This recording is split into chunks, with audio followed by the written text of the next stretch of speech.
S'il y a un véhicule au sein de la gamme de Nissan qui connaît beaucoup de succès, c'est bien le Rogue. Aujourd'hui, nous vous présentons la troisième génération du Rogue 2021. Cette troisième génération du Nissan Rogue, là, à mon avis, c'est une belle réussite.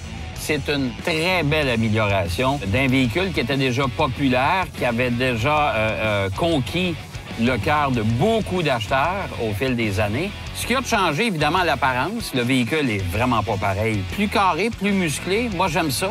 Il est moins lourd. On parle d'une réduction de poids aux alentours de 40 kilos. C'est quand même pas mal. L'utilisation de nouveaux matériaux composites, comme pour le haillon à l'arrière.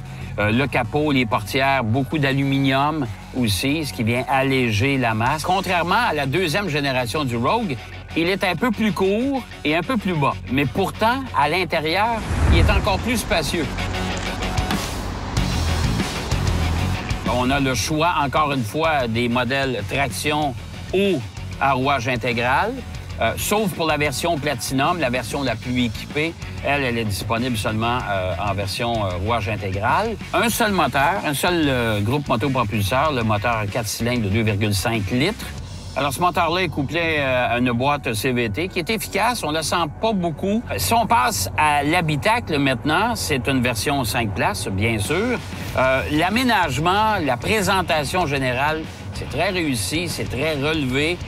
Des matériaux de plus grande qualité, un dessin de tableau de bord qui est quand même élégant, tout en demeurant quand même plutôt simpliste, c'est-à-dire que c'est facile de consultation, autant pour la nacelle derrière le volant que pour l'écran multimédia.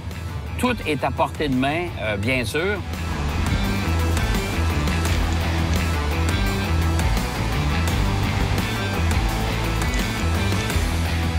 Autre particularité de ce nouveau Rogue, et ça, j'apprécie beaucoup, et bravo à Nissan pour cette initiative, les portes arrière s'ouvrent à 85 degrés plutôt.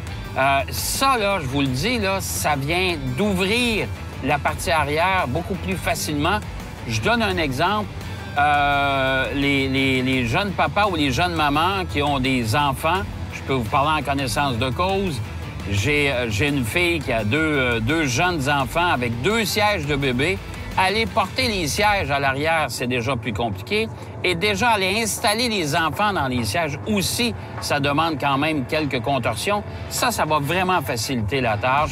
Et surtout, si vous avez des gros objets à mettre sur la partie arrière, exemple, une fois que le dossier de la banquette est rabaissé, c'est vraiment un bel avantage. En tout cas, moi, j'apprécie beaucoup. Le coffre est encore très spacieux. Le dégagement pour les passages arrière est aussi surprenant. Écoutez, je suis pas un bonhomme de 4 pieds, là. On s'entend que j'ai quand même un gabarit qui est dans la moyenne. Et pourtant, le dégagement pour les jambes, pour le passager assis derrière moi, est plus que généreux. Alors ça aussi, c'est une belle qualité. Et l'insonorisation, écoutez, la chaîne audio, on s'en est pas servi une fois. C'est très doux, c'est très silencieux. Malgré le fait qu'on a un moteur 4 cylindres, c'est très silencieux. On est capable de jaser, de discuter sans avoir besoin de crier allègrement dans le véhicule. Vraiment, là, c'est une belle amélioration de ce véhicule-là.